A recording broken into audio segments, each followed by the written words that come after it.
meu nome é Alice, tenho 22 anos e não poderia iniciar este relato sem confessar que respeito e amo Elite Oculta. Na minha opinião, é o melhor canal que aborda o tema lobisomem, pois além da narração de primeira, é o único canal que expõe a verdade sobre os seres lupinos com a realidade dos fatos, sem medo das críticas e das perseguições de pessoas más intencionadas e até organizações extremistas. Assisti um relato do canal onde um agente do Discovery expõe essa maldita organização que marcou a minha família e que pela primeira vez um canal teve coragem de revelar a todos a sua atuação sanguinária. Parabenizo Elite Oculta pela coragem e confesso que através da iniciativa deste canal criei coragem para expor algo que julguei ser impossível de revelar. Tudo por conta da falta de espaço nos canais de terror, que preferem agradar inscritos a realmente se comprometerem com a verdade. Por outro lado, o Elite Oculta combate qualquer tipo de preconceito, e isso é louvável e inspirador. Feito essas considerações, vamos aos fatos. O relato que trago envolve acontecimentos da minha família e traz informações a respeito da vida lupina e dos riscos que envolvem a nossa existência. A minha avó começou a sua vida de dona de casa aos 18 anos. Na época, o companheiro dela tinha 52 e se chamava Joaquim. Ela passou a viver com ele para ajudar a sua família, que passava por muita dificuldade. A minha avó tinha 7 irmãos mais jovens, sendo 4 meninas e 3 meninos. E o meu bisavô era alcoólatra e muito adoentado. Contudo, foi só o Joaquim consegui-la como mulher para que demonstrasse o que realmente era. Deixou claro que não queria saber da família dela. Alegava que todos os parentes da minha avó eram um bando de lascados e que ele não tinha a obrigação de sustentar nenhum deles, e por ele todos que morressem de fome, e que a minha bisavó continuasse catando lixo para sustentar o monte de trombadinhas que colocou no mundo, e que achava bem feito para ela sofrer como uma mendiga, já que se envolveu com um bêbado sem valor.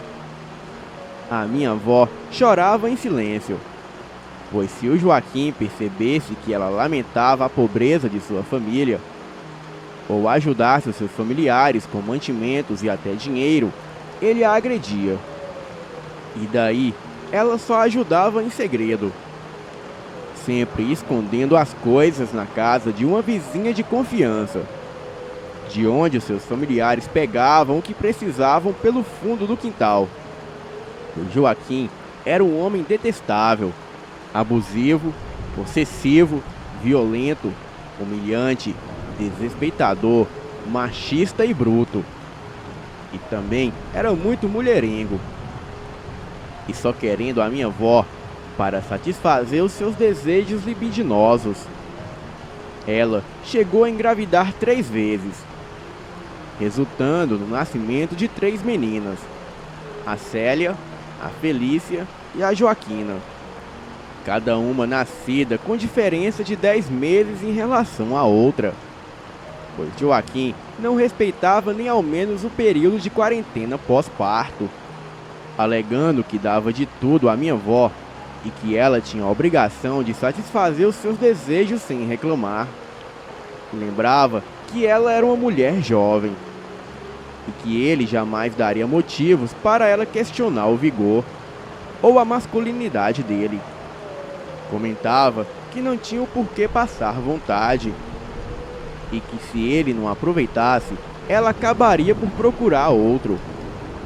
Além de ser bruto, egoísta, pervertido e humilhante, ele era muito descuidado com a higienização, o que contribuía para a minha avó sentir mais nojo dele. Joaquim era tão cafajeste que não escondia as mulheres que tinha na rua, E muitas foram as vezes que ele veio da casa das amantes ou de prostíbulos, sujo e embriagado, e forçava a minha avó a manter intimidade com ele.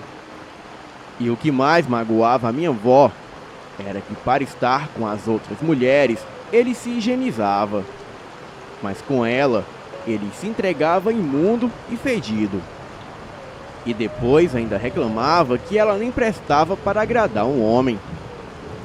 Jogava na cara dela que havia feito o favor de se casar com ela e que ela deveria ser mais grata e se submeter a ele sem drama ou rebeldia.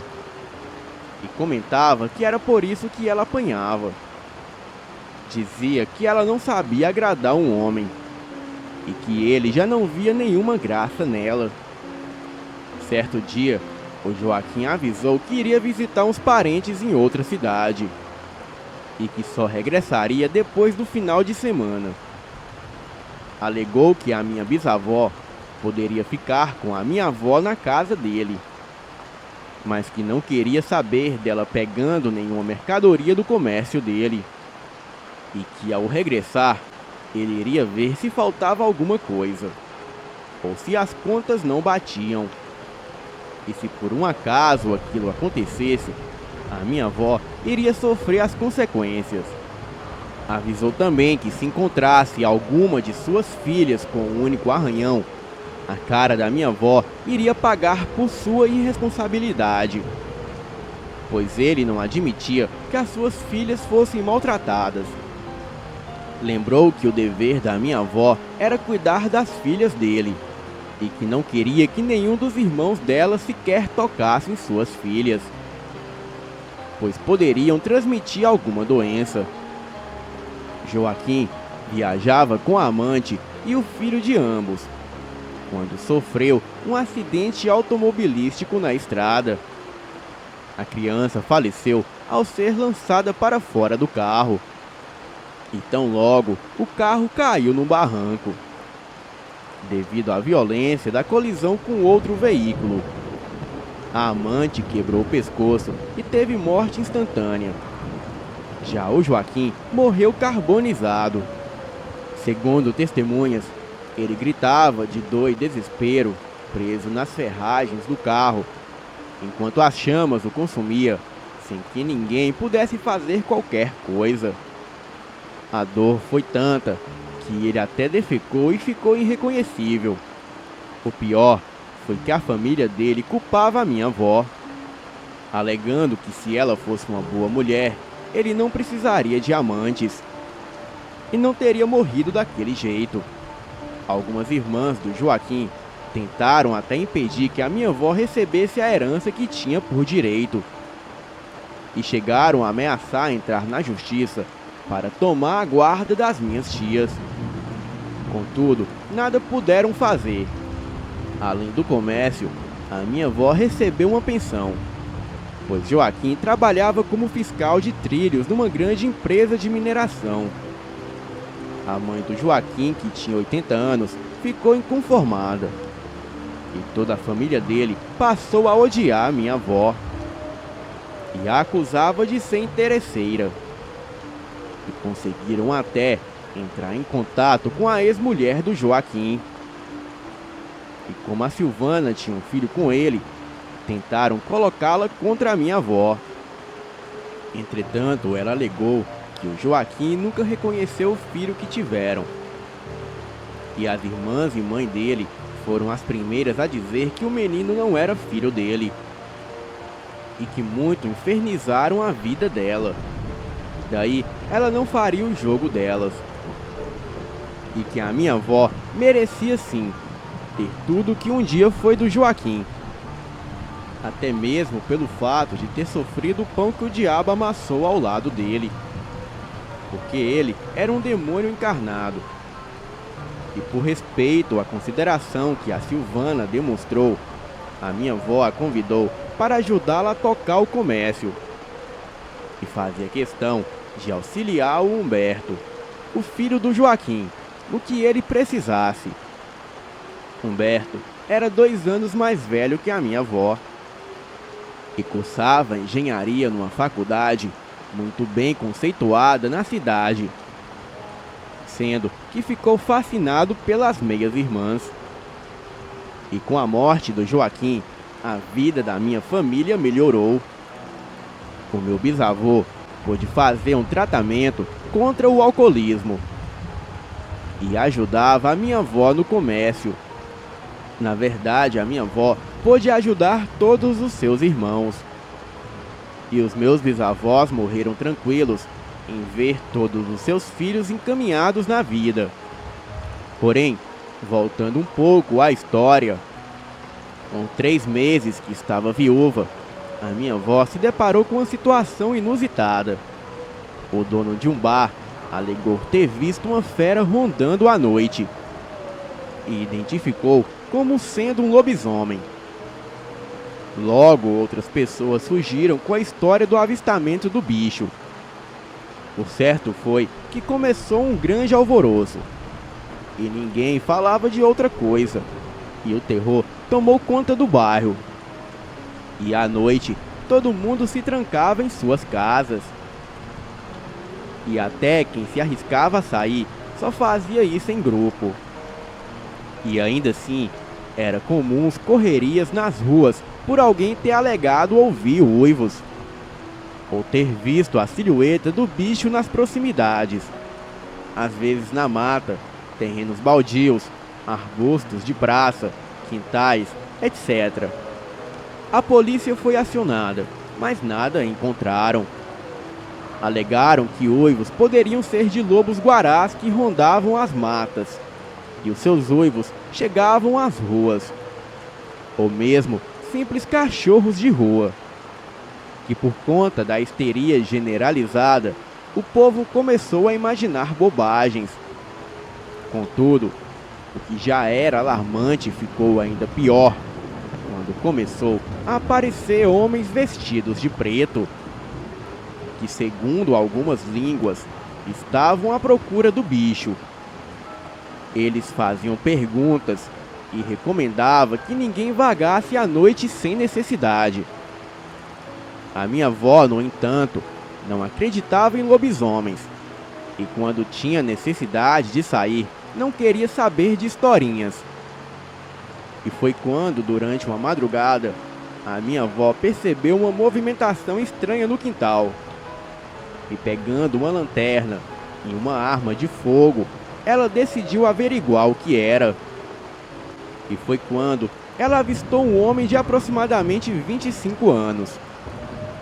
Este possuía longos cabelos lisos, com enormes franjas, pele clara e um corpo de dar inveja a qualquer homem. Era esbelto, atlético, bem definido por músculos. E ele estava completamente despido e jogado ao chão, debruçado na terra, e expondo um belo bumbum másculo e branquinho. A minha avó chegou a pensar que ele fosse um bêbado e errou o caminho de casa e veio parar no quintal dela. Ainda assim, aquilo era muito estranho. E foi quando ela notou que havia sangue na cabeça do homem e um ferimento exposto. Naquele momento, ela pensou que ele foi atacado por alguém.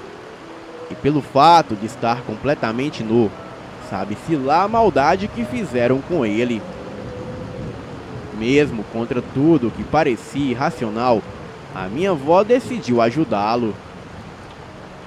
O primeiro choque foi perceber o quanto ele era lindo, e depois o quanto era avantajado nas partes íntimas, mesmo estando relaxado.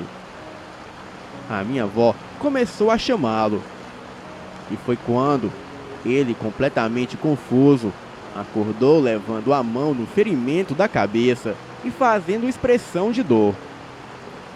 A minha avó quis saber o que aconteceu, mas ele não se recordava. Preocupada, ela indagou qual era o seu nome, ao qual ele não soube dizer. Ela percebeu que ele não estava embriagado e comentou que o ajudaria. Porém, avisou para que não tentasse fazer nenhum mal. pois ela sabia atirar. A minha avó o ajudou a se limpar e ofereceu algumas roupas que foram do Joaquim para ele. E mal ela começou a tratar o ferimento dele, e já ouviu vozes de agitação no quintal. Surpresa, ela pediu que ele não saísse dali e abriu a porta. E para o seu espanto, eram dois homens vestidos de preto, com lanternas e armas em punho. A minha avó, segurando a sua arma, não se intimidou e perguntou o que eles queriam no quintal dela. Ao que avisaram que estavam apenas fazendo uma vistoria. Perguntaram se a minha avó havia visto ou ouvido algo. Ao que ela comentou que apenas se espantou com o barulho e as luzes deles. Eles indagaram se ela morava com mais alguém. Ao que ela respondeu que tinha 3 filhas e era viúva. Nisso, eles se desculparam e foram embora. A minha avó sabia que aqueles homens eram uma espécie de caçadores de lobisomens, mas desconfiava que houvesse uma intenção por trás de toda a fachada de caça do bicho. E se na verdade a historinha de caçar lobisomem era uma desculpa para eliminar pessoas, a minha avó voltou para casa, onde encontrou o rapaz ferido, sentado e observando tudo à sua volta. Ela pensou que ele poderia estar encrencado com algo e até mesmo correndo risco de vida. Percebeu que ele parecia atordoado e que, desmemoriado, era uma presa fácil para qualquer inimigo ou cilada. Por alguns momentos, ela se perguntou o que tinha a ver com aquele homem. Mas pensou melhor e chegou à conclusão que era melhor ajudar. E pelo fato dele ser um completo desconhecido, ela tratou de colocá-lo num quarto de hóspede. E por segurança, passou a chave, decidindo até dormir no quarto das filhas. E com a porta trancada e a arma do lado. Ela se perguntava o motivo de se importar com aquele homem. E chegou a levantar várias hipóteses, mas decidiu esperar o amanhecer. E por volta de 8 da manhã, ela ofereceu comida para ele. E reparou que o ferimento na cabeça dele lembrava um tiro de raspão. E naquele momento ela imaginou: e se ele fosse realmente um lobisomem? Mas depois começou a sorrir consigo mesma, chegando à conclusão que a loucura do povo pegava. E se colocando no lugar do homem, ela decidiu que não custava nada cuidar dele. Pelo menos até que ele se recordasse de algo. Chegou a questionar se ele não estava mentindo quanto à perca da memória, mas decidiu confiar em Deus e pedir que ele a ajudasse. Tomada de coragem, a minha avó foi até o homem e contou que ele precisava de ajuda. E como ele não se lembrava nem mesmo do próprio nome, ela disse que a partir daquele dia ele se chamaria Adonis e era primo dela. Na verdade, o nome Adonis foi inventado pela minha avó. Foi uma homenagem ao famoso personagem da mitologia grega, conhecido pela sua beleza. A minha avó pensou que só poderia estar ficando louca, mas algo naquele homem despertava nela a vontade de ajudar. Era como se sentisse que ele não era uma má pessoa e que não era capaz de inventar ou tramar que perdeu a memória. Contudo, assim que a minha bisavó chegou à casa dela, ela deixou as filhas aos cuidados da mãe e decidiu levar o Adonis ao hospital. A minha bisavó julgou um absurdo ela acolher um completo desconhecido em sua casa, mesmo tendo 3 meninas indefesas que ainda nem sabiam falar. A minha avó alegou que se ela imaginasse que era assim, que então a minha bisavó a ajudasse com as meninas, mas que ela sentia que precisava fazer ao menos aquela caridade por Deus que muito fez por ela. No hospital, Adonis foi examinado e submetido a uma radiografia onde não deu nada sério. Contudo, depois de ser avaliado por um especialista, ele foi diagnosticado com um quadro de amnésia. Mas foi explicado que poderia ser algo passageiro. 2 meses se passaram e Adonis continuava na mesma. Entretanto, o que mudou foi que ele e a minha avó se apaixonaram e decidiram viver o que sentiam. Ela ficou completamente encantada pela maneira dele de amar e pelo fato dele ser muito limpinho, cheiroso e fascinante. E tudo bem que o tamanho dele chegava ao dobro do que era o do Joaquim. Mas ele sabia dar prazer a uma mulher e fazê-la sentir-se amada. Era um homem trabalhador, honesto e calmo. E tudo bem que o fato da minha avó estar viúva há pouco tempo e dele ter sido apresentado como seu primo causou comentários, mas nada que fosse realmente relevante. E foi quando, numa noite de lua cheia, a minha avó se viu sozinha na cama e decidiu procurá-lo. E nisso se deparou com sons de gemidos e barulhos de ossos quebrando vindos do quintal. Perplexa, ela decidiu investigar o que era aquilo e percebeu que a porta do fundo, embora fechada, estava destrancada. Curiosa, ela abriu a porta e foi quando avistou o Adonis ao longe. Ele estava em meio à escuridão, se contorcendo no chão. Parecia sofrer muito com uma forte dor. Respirava ofegante, babava e parecia se esforçar para não gritar. Daí gemia e se estremecia. E foi quando seu corpo nu foi ficando coberto de pelos escuros e ele foi tomando a forma de um enorme cão de olhos amarelos esverdeados. O cheiro de enxofre e de pelos de cachorro molhado se espalhou. A minha avó estava chocada e sem ação. Não conseguia nem se mover ou gritar. Simplesmente se estremecia apavorada e surpresa. A respiração do bicho era pesada. E ele chegava a uns 2 metros de estatura. O corpo peludo era semelhante a de um urso. A cabeça era de um cachorro grande, com orelhas pontudas, grandes presas que mal cabiam na boca. Os dentes eram ameaçadores e a boca babava. Ele se mantinha sobre 2 patas com uma postura humanoide. As patas superiores terminavam com mãos que lembravam de um ser humano, mas com enormes garras que lembravam os felinos de grande porte. As patas inferiores começavam com coxas que lembravam a de um ser humano, mas tinha 2 joelhos em cada pata. O primeiro era como o padrão humano, mas o segundo, que ficava mais abaixo, era invertido. E os pés eram enormes, terríveis e grotescos. Desesperada, a minha avó descobriu que lobisomens existia.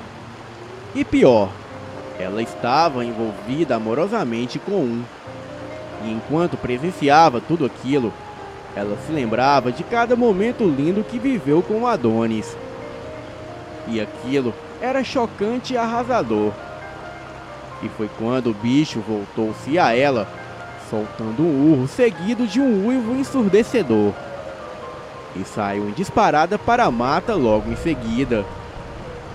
Diante disso, mesmo abalada, a minha avó se voltou aos gritos das filhas, que começaram a chorar ao serem acordadas pelo som do bicho. Bem, como os vizinhos que ligaram as luzes das casas, já se preparando para ver que diabos era aquilo. A minha avó, mesmo trêmula e chorando, correu para acalmar suas filhas. E logo se percebia a aglomeração dos vizinhos e os comentários que aquilo foi um uivo de lobisomem. Alguns começaram a chamar minha avó, que, tentando parecer bem calma, ela foi atender. Ela surgiu carregando duas de suas filhas e com a mais velha agarrada em sua camisola. Os vizinhos queriam saber do Adonis. Ao que a minha avó contou que ele viajou para a cidade vizinha em busca de uma vaga de emprego. Aquela foi a desculpa fiada que veio à sua mente no momento. Por volta das 9 da manhã, a minha avó recebeu a notícia que o Adonis se encontrava na delegacia. A minha avó foi informada que ela precisava levar roupas para ele, pois o mesmo foi encontrado completamente despido na mata, na beira da rodovia. A minha avó correu para a delegacia com tudo o que foi pedido.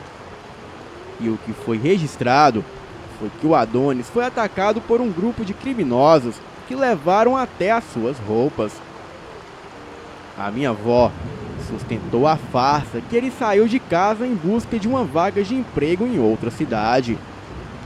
E ele, por sua vez, repetia que não conhecia o grupo que o atacou e roubou. O certo foi que a notícia do Adonis ter sido assaltado enquanto saía em busca de emprego em outra cidade se espalhou, evitando especulações. Ainda na delegacia, a minha avó foi informada que era melhor o Adonis procurar um cartório para obter a segunda via dos seus documentos, pelo menos os principais. E a minha avó alegou que tudo seria providenciado o quanto antes. E por ser uma delegacia de uma cidadezinha pacata, o Adonis saiu com a minha avó sem qualquer problema. Ele a fitava em silêncio, até mesmo porque, mesmo na forma de lobisomem, ele tinha consciência de tudo o que aconteceu. E foi quando ela o abraçou e contou que o amava, independente do que ele fosse ou se transformasse. Ao chegar em casa, ele tomou um banho, escovou os dentes e foi dormir. A minha avó alegou que ele precisava descansar. Ela continuava nervosa e muito sem jeito, mas ela precisava parecer calma, até mesmo para afastar os curiosos e entender todos aqueles acontecimentos. E foi quando ela colocava as filhas para dormir e o Adonis chegou cabisbaixo. Ela pediu para ele esquentar o almoço e se servir, pois só estava faltando uma das meninas para dormir. E quando chegou à cozinha, a minha avó encontrou o Adonis chorando em silêncio e sem ao menos ter tocado a comida. Ela se aproximou carinhosa e disse para ele não se preocupar, pois ela estava com ele para o que desse e viesse. E nisso ele, muito triste, contou que sabia daquilo. E a abraçando, revelou que ao despertar, recordou-se de tudo. Contou que o seu verdadeiro nome era Rodolfo Altamira e que era o único sobrevivente de sua família. Contou que pertencia a uma família de lobisomens de Sina e que era meio sangue por parte de pai. E explicou também um monte de coisas, inclusive que foi casado e pai de uma garotinha, e que viu seus pais, irmãos e sua filha e esposa serem mortos pelo grupo de homens vestidos de preto que agora o perseguia.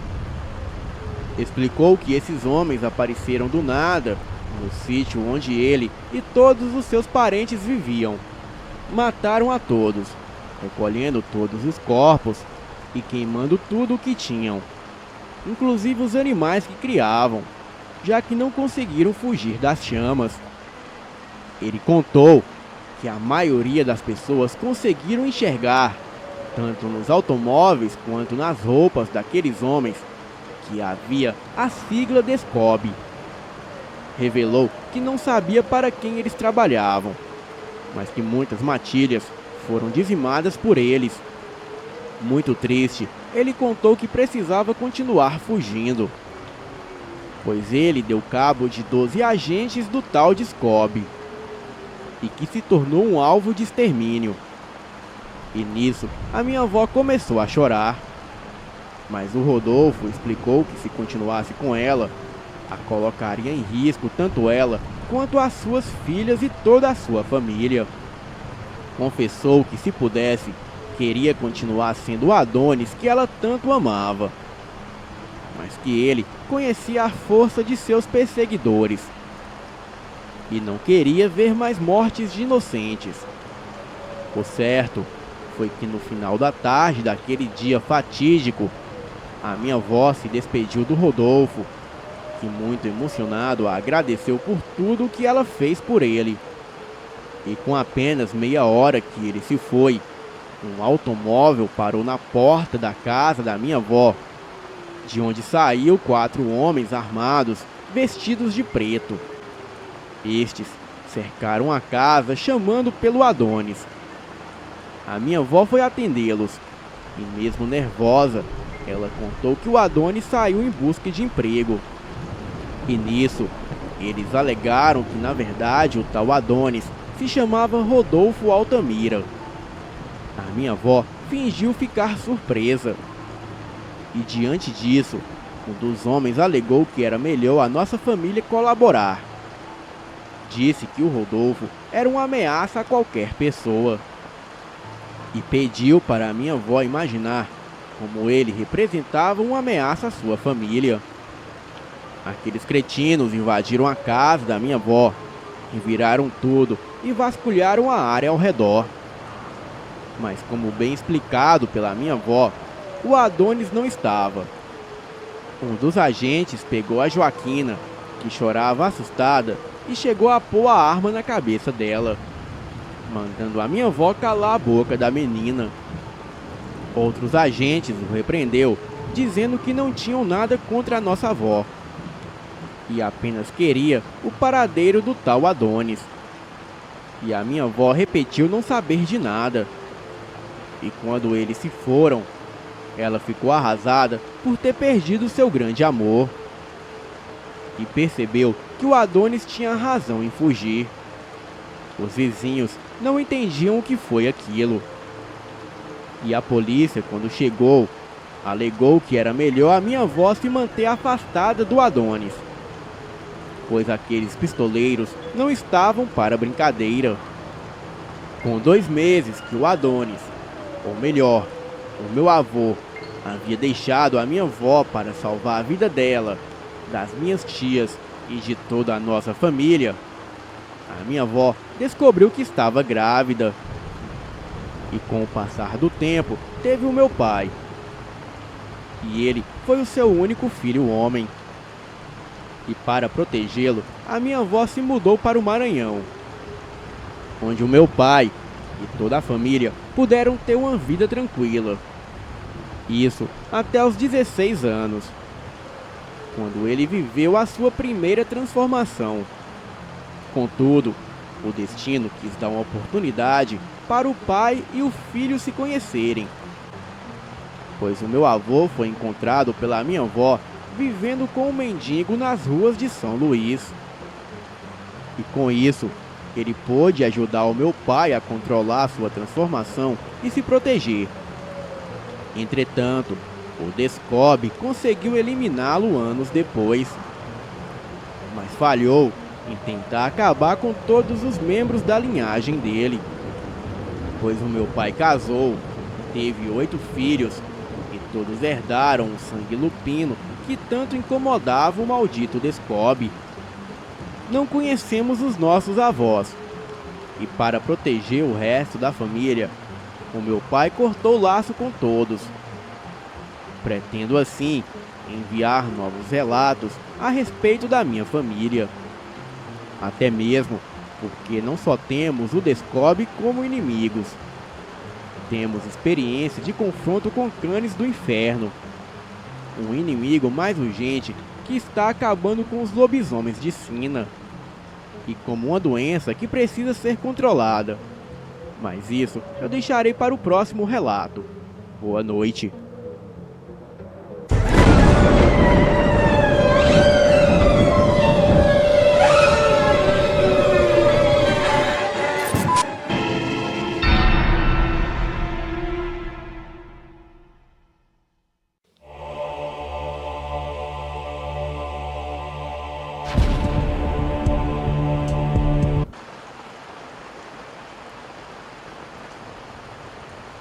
Eu tenho cicatrizes até hoje para provar que o que eu vou contar aqui aconteceu de verdade. Certa vez, um amigo me chamou para ir com ele para uma chácara de um parente que fica lá em Minas Gerais. Bem, não estou lembrando o nome da cidade, mas fica quase 5 horas de viagem saindo de São Paulo. Nós íamos passar o final de semana lá. Então, saímos na sexta à tarde de São Paulo. E assim, fomos nós dois com as nossas respectivas namoradas. A viagem para lá, apesar de tranquila, foi muito cansativa. E quando chegamos, já estava de noite. Enquanto meu amigo foi falar com o caseiro da chácara, eu e as nossas namoradas fomos tirar as coisas do carro e arrumar tudo. E para dar aquela relaxada, fizemos umas caipirinhas. E então, resolvemos fazer um churrasco na beira da piscina. Isso por volta de 8 da noite.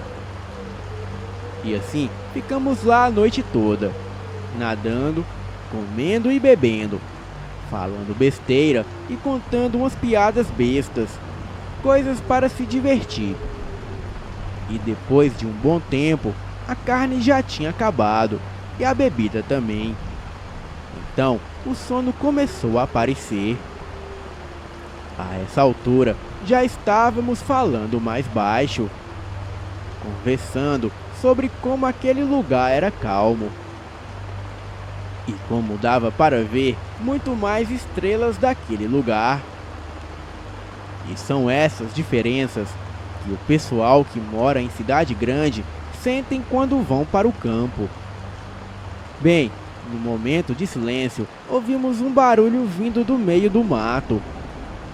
E como estávamos no campo, pensamos que era só algum animal selvagem. Mas o som era de alguma coisa andando ao nosso redor, ali no matagal que cercava a piscina.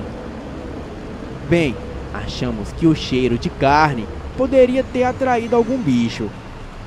E como já estava tarde, resolvemos não nos preocuparmos muito com isso e simplesmente ir dormir. No dia seguinte, o meu amigo foi perguntar ao caseiro o que poderia ser que estava rondando a piscina na noite anterior. E só então que o caseiro lembrou de falar que havia algum bicho estranho rondando a chácara e as fazendas da vizinhança, e que o mesmo já havia atacado e matado um cachorro de uma fazenda próxima. Quando ele veio nos falar isso, nós ficamos um pouco preocupados, mas nem tanto. Afinal, era só um bicho selvagem qualquer que havia atacado um cão. E não era nenhuma matilha de lobos sedentos de sangue que haviam dizimado toda a produção bovina da região. Mas nós ficamos apenas curiosos, imaginando o que poderia ser. Mas pouco tempo depois, nós não estávamos mais pensando nisso. Bem, o dia foi passando. Fizemos uma caminhada pela redondeza e voltamos para a chácara. Almoçamos e passamos a tarde na piscina. E quando chegou a noite, resolvemos fazer uma pizza e jogar baralho na varanda da casa, já que estava quente demais para ficarmos dentro de casa. No meio do jogo, começamos a ouvir novamente um barulho vindo do meio do mato, ali perto da piscina. E assim que ouvimos o barulho, eu e o meu amigo nos olhamos e falamos: é aquele bicho. Mas no começo não demos muita atenção. Mas com o tempo, a curiosidade foi crescendo e começamos a comentar o que poderia ser aquilo. E não demorou muito para que eu quisesse ir lá na mata ver o que era aquilo. E como a criatura não estava fazendo muito barulho, achamos que fosse algo pequeno, do tamanho de um cachorro médio. Nos levantamos e ficamos no limite da luz da varanda, quase entrando na escuridão. Os 2 postes de luz que tinham na piscina não iluminavam quase nada. E o que quer que fosse, parecia estar indo de um lado para o outro, um pouco depois da piscina. Eu comecei a avançar na direção daquilo. E os meus amigos ficaram parados, apenas olhando. Bem, eu fui avançando, seguindo o barulho. E quando estava chegando quase perto, a criatura pareceu ter me visto e correu na direção oposta. E eu saí correndo atrás do bicho. E após uma breve corrida, houve um silêncio. Aquela coisa havia parado de se mexer. Então eu fiquei parado, tentando ouvir alguma coisa. E foi quando eu escutei o bicho correndo à minha direita. Porém, aquilo estava correndo na minha direção. A criatura me assustou muito, porque em um momento eu estava caçando ele. E pouco tempo depois eu era a caça daquilo. Não importava muito que aquilo parecia ser pequeno. Porém, era um animal selvagem me atacando. E quando eu ia me virar para sair correndo, aquela coisa deu um bote e grudou na minha perna. E foi então que eu me apavorei. E quando aquilo estava correndo na minha direção, eu notei que aquilo corria de pé, como uma pessoa. A criatura era um bípede e não um quadrúpede. E como estava tudo escuro, não dava para ver direito o que era. Mas a criatura era peluda e parecia um macaco. As patas da frente pareciam mãos. E delas saíam garras que estavam cravadas na minha coxa. A coisa me deu uma mordida na perna. Eu já havia sido mordido por cachorro antes. Mas aquela mordida doía muito mais do que a mordida de um cachorro. Aquela coisa estava abraçando a minha perna. Estava grudado em mim. E também estava me mordendo muito forte. Com a dor, eu acabei caindo no chão. E quando eu caí, eu senti o meu ombro batendo em alguma coisa dura. Quando menos percebi, era uma pedra que estava ali. Eu a peguei e logo comecei a bater com tudo naquela coisa com a pedra. E depois da terceira batida, aquilo me soltou. Porém, eu continuei batendo naquilo, até a coisa parar de se mexer. Eu levantei e saí correndo de volta para casa. Quando a minha namorada me viu correndo, mancando, ela achou que eu estava brincando.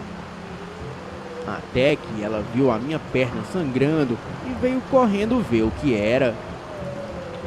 Quando eu expliquei o que havia acontecido, ninguém acreditou em mim.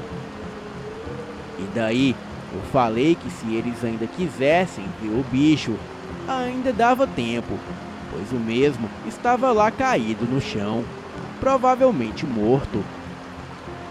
Bem, eles viram a minha perna, deram uma examinada e resolveram que era melhor a gente entrar em casa e ficar lá o resto da noite. A minha namorada veio fazer um curativo na minha perna, e ela ficou impressionada com as marcas. A minha coxa estava toda arranhada. Não chegou a sangrar muito. E só ficou como se eu estivesse enroscado a perna no arame farpado e tivesse puxado. Mas as mordidas impressionaram, pois eram bem largas e tinham tirado bastante sangue. Mas a sorte minha foi que não tinha sido tão profundas. Nós ficamos o resto da noite imaginando o que poderia ser aquilo e olhando pela janela para ver se tinha mais alguma coisa lá fora. No dia seguinte, pouco depois de acordar, eu já queria ir lá ver se conseguia ver melhor o que era aquilo. Eu e o meu amigo pegamos uns pedaços de pau que tinham por lá e fomos até o meio do mato, onde o bicho havia me atacado. Mas quando chegamos lá, não havia nada. Só havia sangue e algumas marcas no chão.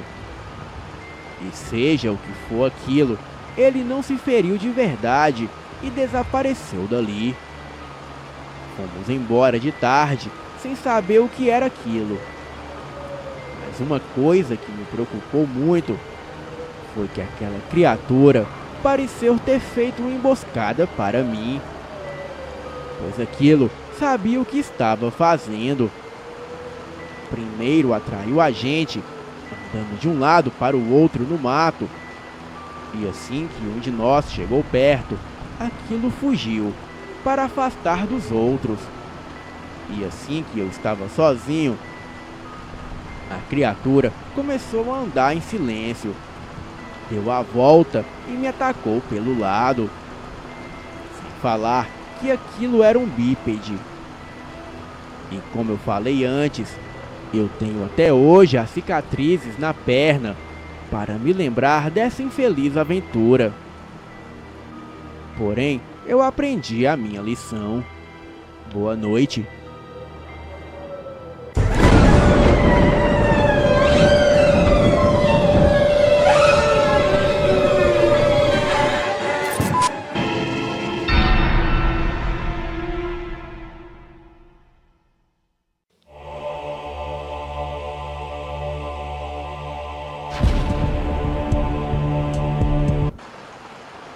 Olá, me chamo José.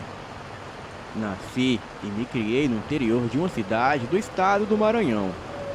E vou contar o que aconteceu comigo e com a minha família há um tempo atrás.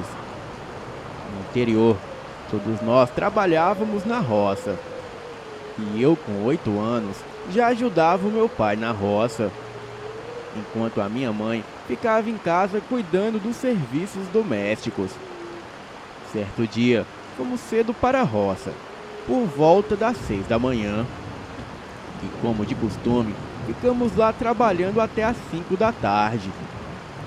E muito cansado, o meu pai chamou para irmos embora. Pegamos a nossa bicicleta, eu montei na garupa e voltamos para casa. E quando foi por volta de 6:30 da noite, já quase escurecendo, a minha mãe me chamou para ir na casa de sua amiga, que ficava em outro interior, não muito longe dali, a cerca de 2 quilômetros. Então, todos nós concordamos em ir. A minha mãe estava grávida. Então, o meu pai me colocou na frente e a minha mãe montou na garupa de trás e fomos indo. Chegamos rápido, porque na ida tinha muitas descidas. Entramos na casa da amiga da minha mãe e logo eu fiquei escutando as histórias que eles contavam, enquanto tomava café. Ficamos lá até por volta de 9 horas da noite. O meu pai se levantou e disse que já estava na hora de irmos embora, pois no dia seguinte ele iria para a roça cedo. Então, nos despedimos e fomos indo na estrada em direção à nossa casa. E como tinha muitas subidas, não dava para irmos montados na bicicleta. E só montávamos quando tinha alguma descida. Mas numa parte da estrada, a minha mãe começou a falar que tinha algo na mata. Algo que estava caminhando paralelo com a gente. Momentos depois, eu e o meu pai também começamos a ouvir passos pesados e cada vez mais perto. A minha mãe e eu começamos a ficar com muito medo. Então, quando chegamos numa descida, subimos na bicicleta e o meu pai pedalou bastante. E assim, não ouvimos mais aquilo caminhar. Alguns minutos depois, e já estávamos bem perto de casa. E só tínhamos que passar por uma encruzilhada. E ali desceríamos e logo chegaríamos em casa. Mas ao chegar perto da encruzilhada, começamos a ouvir aqueles passos novamente. O meu pai pegou seu 38 que estava na cintura e continuamos em frente. E cada vez mais, aqueles passos macabros continuavam chegando mais perto.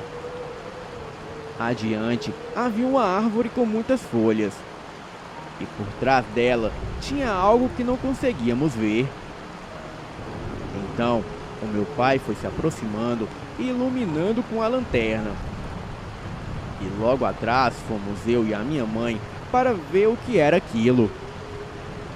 E logo que chegamos perto, alguma coisa balançou aquela árvore, quase a derrubando.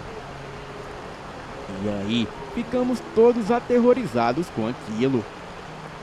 O meu pai, como era muito corajoso, decidiu ir sozinho para ver o que estava lá atrás da árvore. E foi quando ele chegou em um local que dava para ver melhor. Ele jogou a luz da lanterna e ficou muito nervoso com o que viu. E assim, ele fez a sua arma disparar naquela coisa. E foi aí que ouvimos um grito de dor e algo muito pesado sair correndo pela mata. Eu e a minha mãe nem vimos direito o que era aquilo. E quando chegamos em casa, o meu pai nos contou que aquilo era um lobisomem. E depois daquele dia, nunca mais saímos à noite. Essa foi a minha história, a qual nunca mais me esquecerei. Boa noite.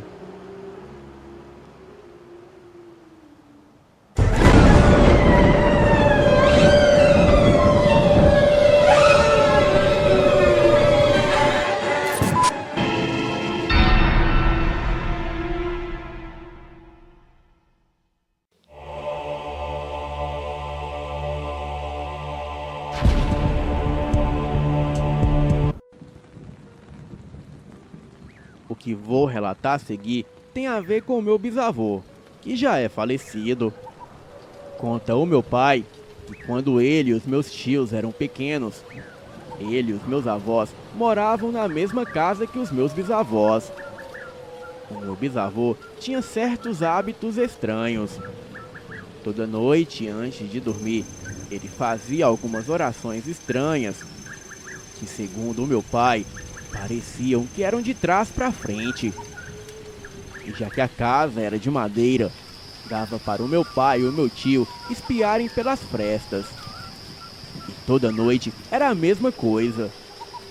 Segundo eles, o meu bisavô sentava na cama e começava com as suas estranhas orações. Segundo o meu pai, neste momento um feixe branco de luz aparecia e ficava junto do meu bisavô, sendo que eles pareciam conversarem.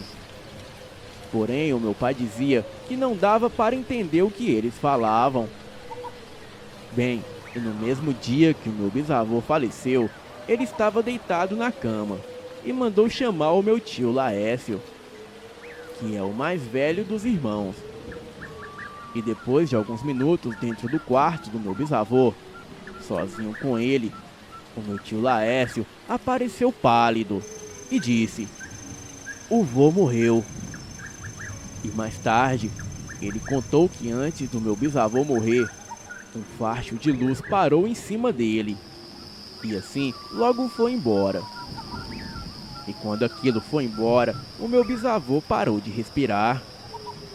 Para aqueles que já leram o livro de São Cipriano e conhecem as suas orações, especialmente aquela de ficar invisível, o meu bisavô tinha uma que ele fazia e se transformava em um toco.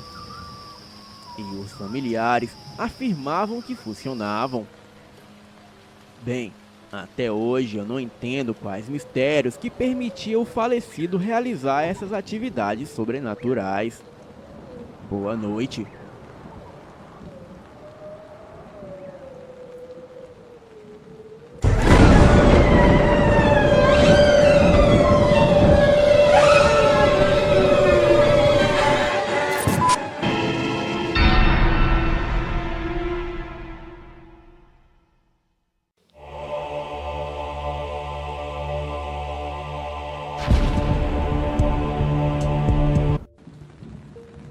Este fato aconteceu em uma fazenda que fica no estado de Minas Gerais. Os meus pais moraram um bom tempo nesta fazenda. E lá, além dos meus pais, moravam também os meus avós. O meu irmão hoje tem 32 anos, mas na época em que ocorreu o fato, ele tinha apenas 18. Bem, era uma quaresma. E naquela noite iria passar um filme na televisão. Só que como os meus pais não tinham aparelho de TV, o meu irmão combinou com o namorado da minha irmã de verem um filme na casa dos meus avós. E quando chegou a noite, por volta das 21 horas, o meu irmão e o namorado da minha irmã foram para a casa dos meus avós, que não era muito longe de onde estávamos. E antes do meu irmão sair da casa dos nossos pais, a minha mãe disse para ele ter cuidado, porque era quaresma e ele poderia ver o lobisomem. Daí, o meu irmão disse que se ele encontrasse o lobisomem, ele iria meter a foice nele. E depois foram ver o filme na casa dos meus avós. Bem, quando terminaram o filme, já era por volta de meia-noite. E o namorado da minha irmã foi para a casa dele. Então, o meu irmão teve que ir sozinho para casa. Na volta, o meu irmão veio andando por uma estrada que havia um córrego do lado direito. Sendo que em certo ponto da estrada, o meu irmão olhou para o córrego e viu uma criatura que estava no meio do barro. Neste momento, ele se abaixou ao lado da estrada e esperou alguns minutos, ficando ali observando. E após alguns instantes, quando a criatura se afastou um pouco, ele correu para casa largando a foice e o chinelo para trás. Ele chegou em casa chorando e pedindo para os meus pais apagarem as luzes e ficarem em silêncio. E depois de parar de chorar, ele conseguiu dormir. No outro dia, os meus pais perguntaram o que havia acontecido com ele na noite passada. E o meu irmão disse que havia visto uma criatura muito feia no córrego. E que aquela coisa se parecia muito com um porco gigante. E tinha as partes de trás mais altas do que a parte da frente. E aquela coisa era bem grande. O namorado da minha irmã também disse ter escutado os arames da cerca por onde passava se mexer, mas não viu nada. E até hoje, não sabemos se o que ele viu foi um lobisomem ou outra criatura. Mas é bom lembrar que era quaresma, e nessa fazenda não tinha nenhum animal parecido com o que ele avistou. Boa noite.